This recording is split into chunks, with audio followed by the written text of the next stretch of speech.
Welcome. I'm Bernice Ross. And my name is Greg McDaniel.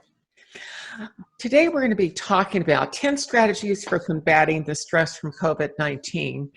We're in the midst of a pandemic that's unlike anything that we've seen in our lifetimes, and the fallout's going to be pretty dramatic across multiple industries, across the social isolation, the things that are happening right now.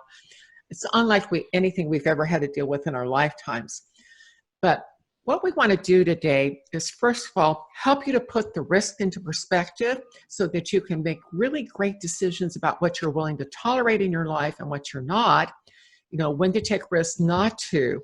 And we're not suggesting by any means that you do anything that's stupid or, just you really have to be very, very careful when it comes to everything that's happening right now. But Greg, let's start out just by talking a little bit about the seasonal flu, because there's an important point here. So what were the stats on the seasonal flu this year, or what are they going to be for this year?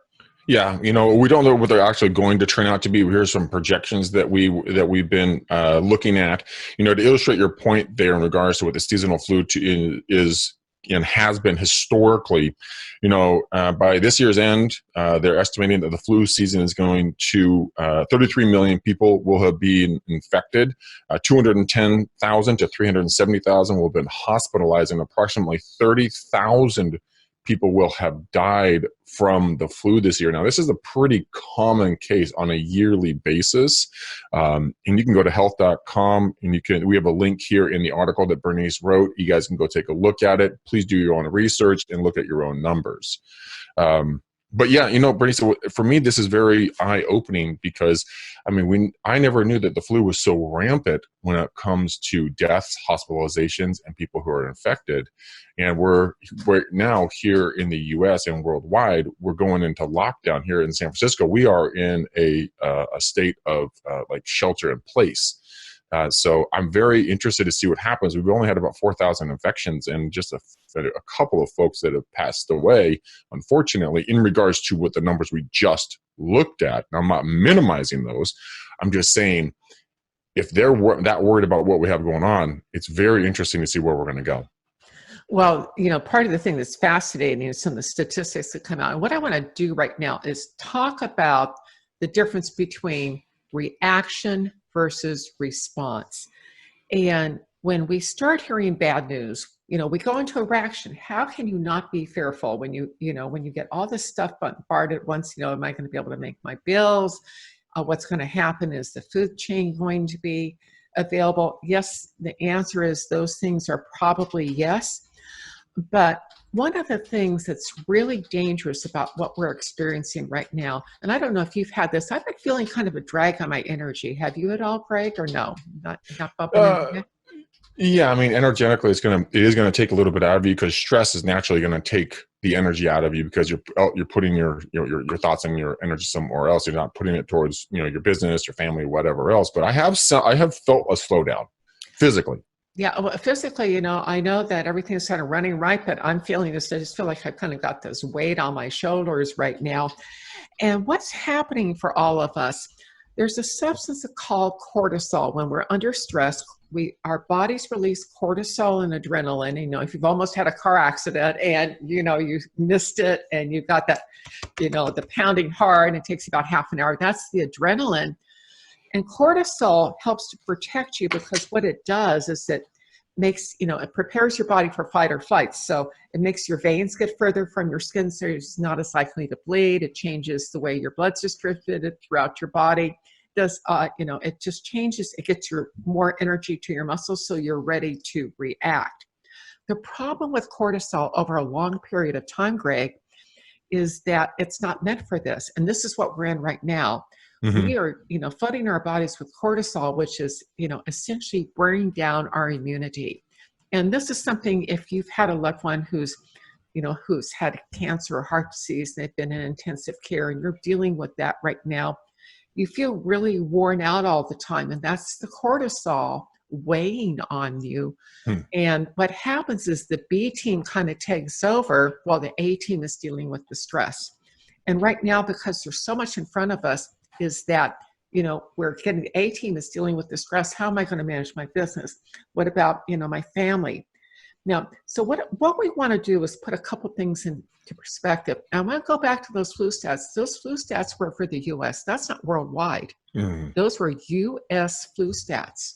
33 million infections, 30,000 deaths, 210 to 370,000 hospitalizations. Okay, we don't get concerned about that because we have learned to respond to the risk. And right now, in terms of COVID-19, we're at the reaction point where we're still trying to figure out what to do. So, Greg, you were going to go on a trip until this morning. You were thinking about going over to Asia. Obviously, you're not, because you're stuck sheltering in place. So you're dating a doc whose services are needed desperately, probably during the next few weeks coming up here. But how did you go about making that determination? And then what are 3 things that you're doing today to deal with that shelter-in-place order that you're facing in the San Francisco Bay Area? That's a good question, Bernice. We were planning to go to Singapore, Thailand, and Vietnam, and obviously this happened way before this whole pandemic broke out. But we started looking at it mathematically, and with the stats of the CDC, Johns Hopkins, and a few other organizations had provided the stats for, and we found that when we were looking at this, the people who are ages 10 to 39 had a 0.2% chance of being infected, not dying, just being infected with this disease. Anyone 40 to 49, you have a 0.4%. That's where I fall into it. So at a 0.4% chance of just being infected, I'm like, well, I'm willing to take that risk because I'm a young, healthy adult male who, doesn't have any chronic illnesses, doesn't have any, I haven't had any transplants. I haven't had anything major like that would make my immune system compromised. Now, as you get up in the age you get up the next age bracket, 50 to 59, you only have a 1.3%. So it's not a huge jump.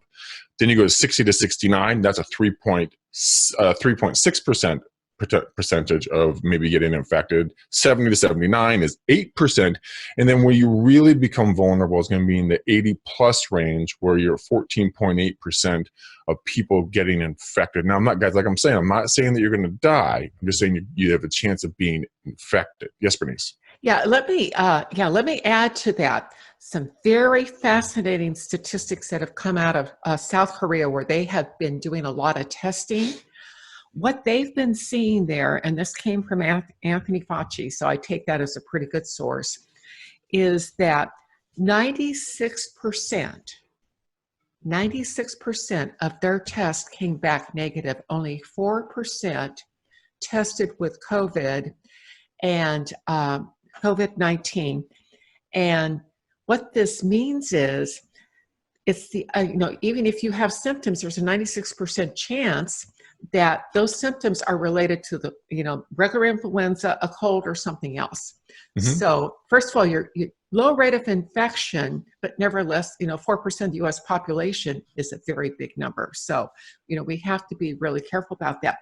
Other stat I saw yesterday out of South Korea, Italy, the elderly are the ones that are dying. They've got a much older population. But what surprised the heck out of me, the highest death rate by a huge amount was between 20 and 29 in South Korea. So we may have some other things in play here. We just don't know because we're in new territory. So what can we do in this environment? Okay, great. You have to shelter in place today. What are you doing for your business?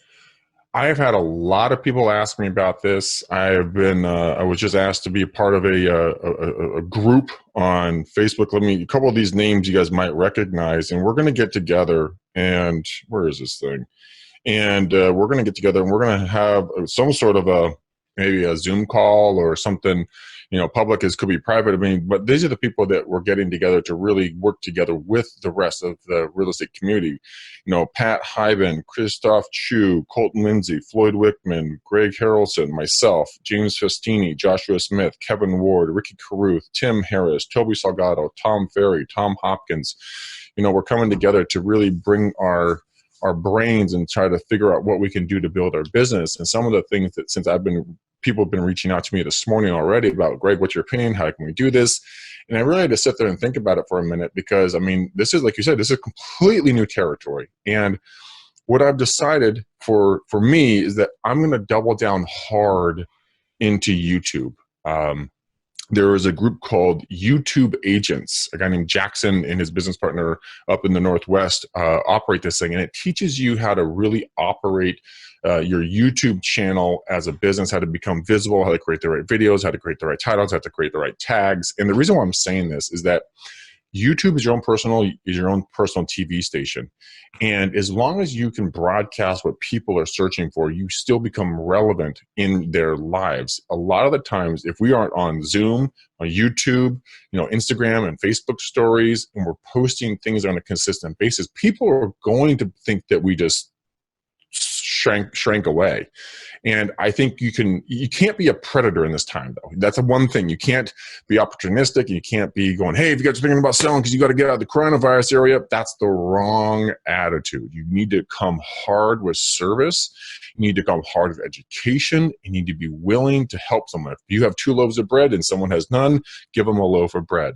That comes in regards to information and your ability to educate people on what the potentials are. If you're in an escrow, or if you just, you just got loan approval, or, what's happening in the industry, lead by service. And that's going to be on video. Now, a lot of you are probably watching this and you're saying, oh my gosh, I have zero desire to do video. Well, I understand that.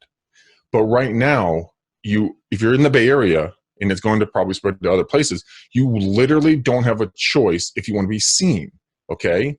Now, you can call your clients. That's okay. That's fine. Write them a letter. I don't think they want to touch the letter, okay? So I would probably do something on video. And that's some of the stuff that I'm going really deep on. I'm going to go double down on Instagram, Facebook stories. I'm going to go double down on the Zoom meetings. I'm going to talk with clients via Zoom, Blue Jeans, or whatever other system you want to use, and then create content and push it out to my databases. I use viral marketing for doing marketing out to my database on a consistent basis on videos. I would start thinking along that line, Bernice. I mean, what are you seeing as well? I happen to agree with everything you're saying. I think that you need to be in front of your clients and getting face to face.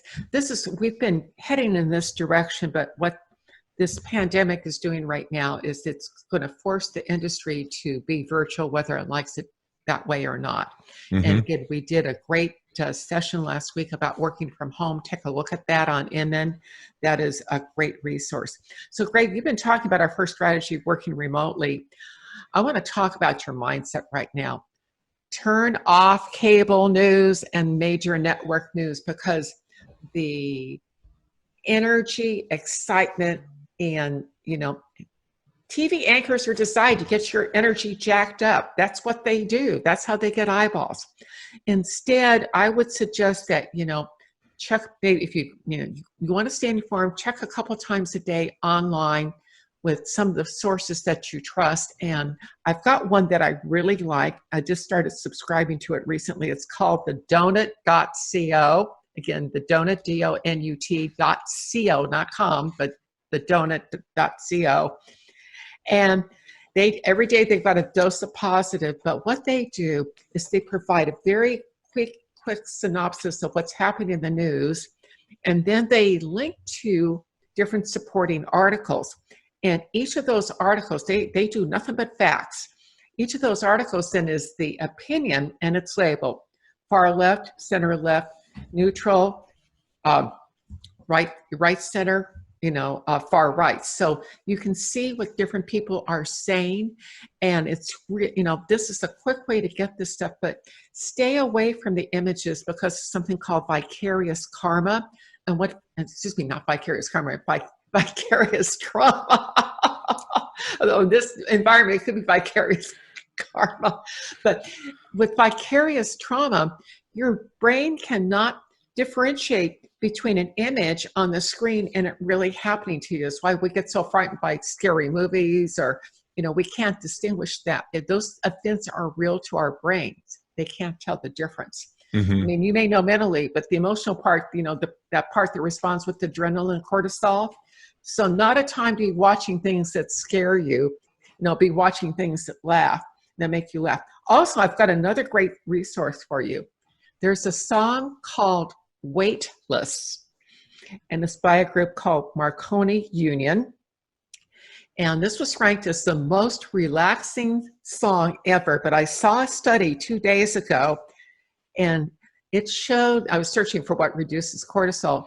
This thing not only reduces cortisol, in this study, it showed that it reduced your anxiety by 65%, while also lowering your heart and blood pressure rates into, and if you're kind of all adrenaline up, heart rate goes up, all those things. So this will get you into a calmer state. Greg, what's number 4 on our list? Number 4 is going to be take all non-essential things off your to-do list. Look, all of us love to brag of how busy we are, how we're crushing it, how we're up at like 3 a.m., going to bed at 3 a.m., no sleep for the weary. Right now, that's going to deplete your immune system. And, I'm not a doctor and don't pretend to be, but what I am going to say is that through my own experiences, I have experienced that right now. Guys, we really got to take care of your own physical well-being. So cut down all the stuff you don't need to do. Please take it off your to-do list. Please have your team members, maybe even the members of your family do the exact same thing. Conserve your energy, conserve your health. Number 5 is avoid eating comfort food to relieve the stress. Put down, yeah, Bernice is raising her hand. That's her. Stop eating. I brought this out for fun. Leave the peanut butter and leave the jelly. This stuff that's not healthy. Kind of try to put that away as much as you can. Eat as healthy as you possibly can. Good, clean vegetables. Good, clean meats. Non-processed. It will help your body build up your immune system. Also, it's going to make you really feel good because, guys, right about now, what really helps your body and your mind work is exercise and, getting your endorphins going. And I went to the gym this morning in my condo complex here, and they have two big signs saying closed for business until further notice. And so I came home and I'm like, oh my gosh, what am I going to do? I need to work out. So I went online and I found a site where I was able to do some core workouts, got a great workout in this morning and got my energy up so I can keep going. So make sure you I don't want anyone to panic about this. I want you to think rationally. There's a movie quote that says, work the problem. So instead of freaking out about what you used to be able to do and have, okay, work the problem. Figure solutions out. There always is a way to work around and find a new solution, okay? Greg, if I may, just add something here. One of the, back in 2012, I was talking to one of my friends who was in the high-tech industry, and we're talking about, who was going to win the election that year, the presidential election. And she says, Bernice, it doesn't make any difference. America's the great workaround society. And I thought, this is something we do. So, when you've had your reaction, now got the reaction, let's move to the response in terms of how you're going to do that.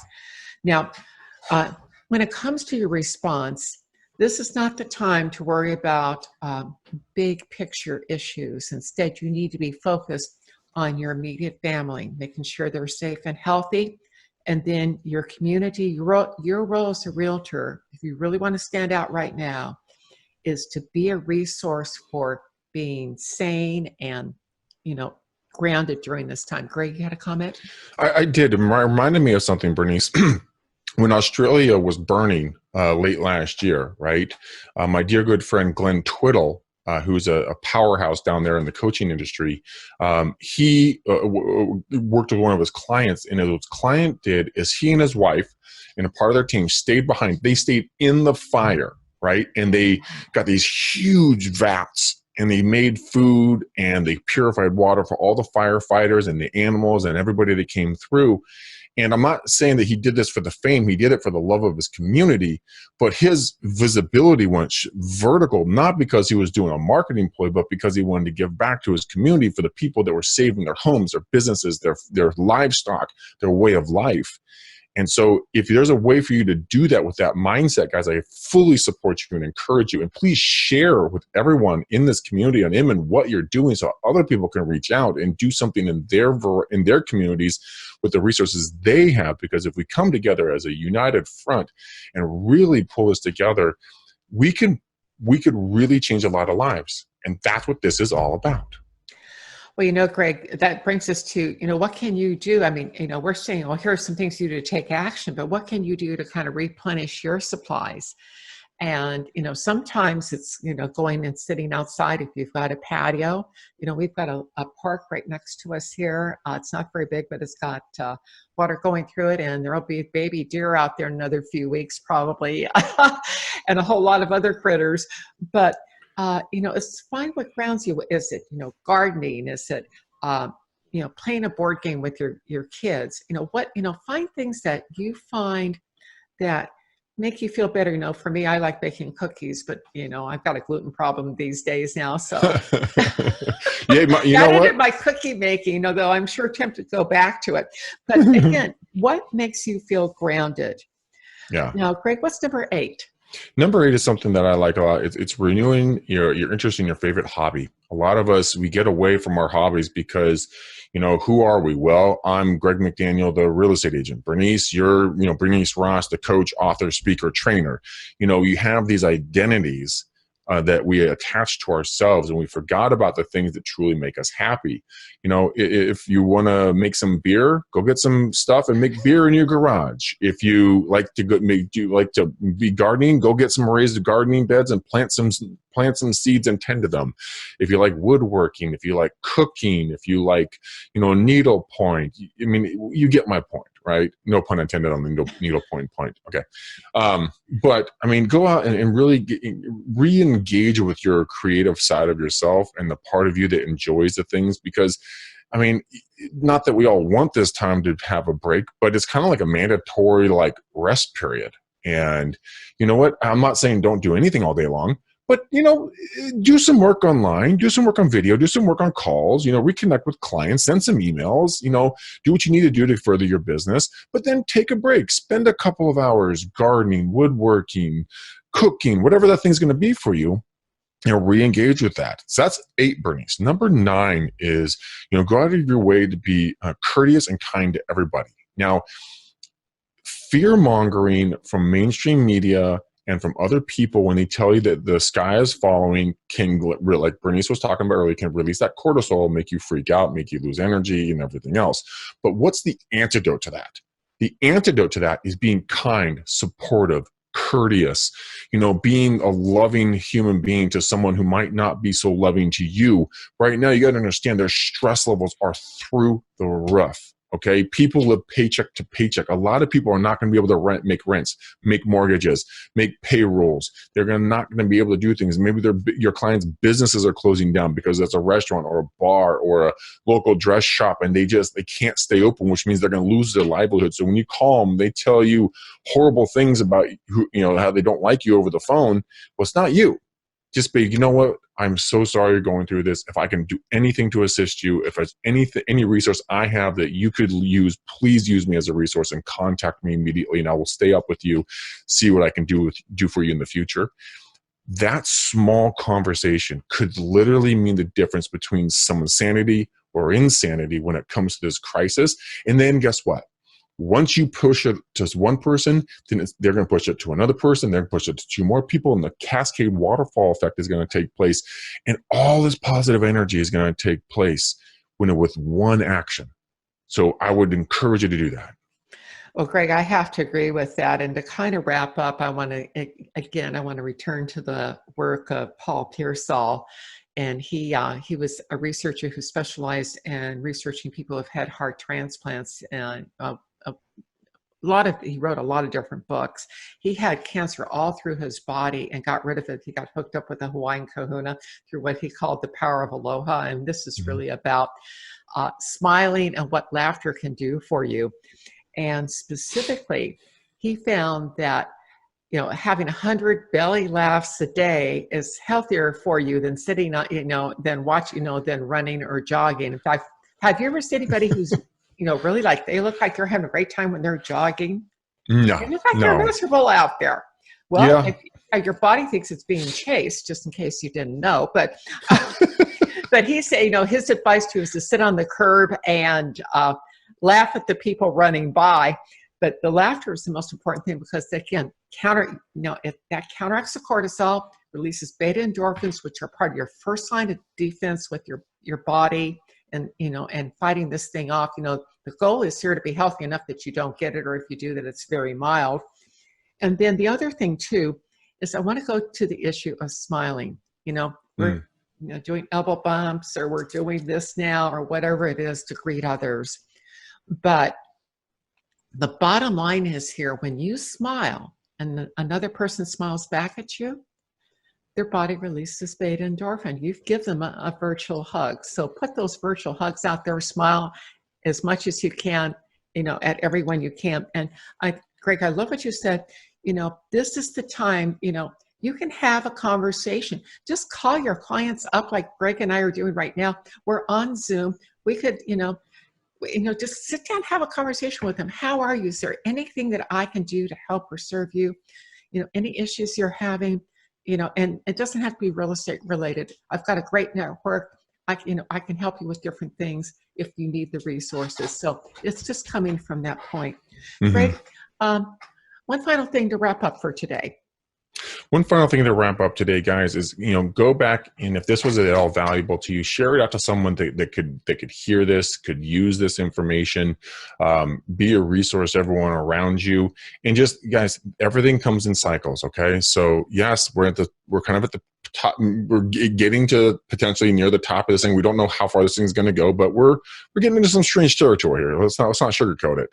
But no matter what it is, there's always a light at the end of the tunnel. There's always a silver lining. There's always a reason for everything that takes place. And this, guys, this isn't happening to you, okay? This is happening for you. Now, my good friend, I wish I could call him a good friend, Tony Robbins, he said that in one of his talks, and it resonated with me so much because everybody goes, oh my gosh, why is this happening to me? When in reality, maybe this is the mother nature, the universe, God, whatever your creator deity is, maybe they're nudging you in a direction, maybe to do more video, maybe to connect more with your clients. Maybe this is the time to move on to another industry or career path. Maybe this is time to spend more time with your wife or your kids. There's a reason this is happening, guys. Now, I'm not saying it's good, but there's a reason. So find the silver lining and consistently, like you said, Bernice, be positive, smile, show courtesy and kindness and love to everyone and everything around you, because everyone, just like you, is losing their marbles. You can be that shining light that helps people through the night. What's your takeaway? My takeaway, the world's a treacherous place. There's lots of risk out there. If you've texted and driven in the last week, you took a risk doing that. That's worse than driving drunk. But yes. Bottom line here is that, huge risk out there right now from the looks of it. Most of the people who, only 4% of the people who get symptoms right now, at least if the South Korean model is correct, are positive for COVID-19. Those numbers are going to probably go up as we start doing more testing. Be prepared for that, but stay out of reaction as much as you can. Get to response. Make a plan. Say, here's what I'm going to do. I'm going to work from home. I'm going to limit my exposure outside. We'll see if we can slow this thing down. So, Greg, thank you for being, both of us want to thank you for being with us today. Stay well out there. Take care of yourself. Good news is food chain is in place. They did the first vaccination yesterday, the first trial on a vaccination for this, for the COVID virus in Seattle yesterday. So this is all good news. Thanks for being with us. Thanks, guys.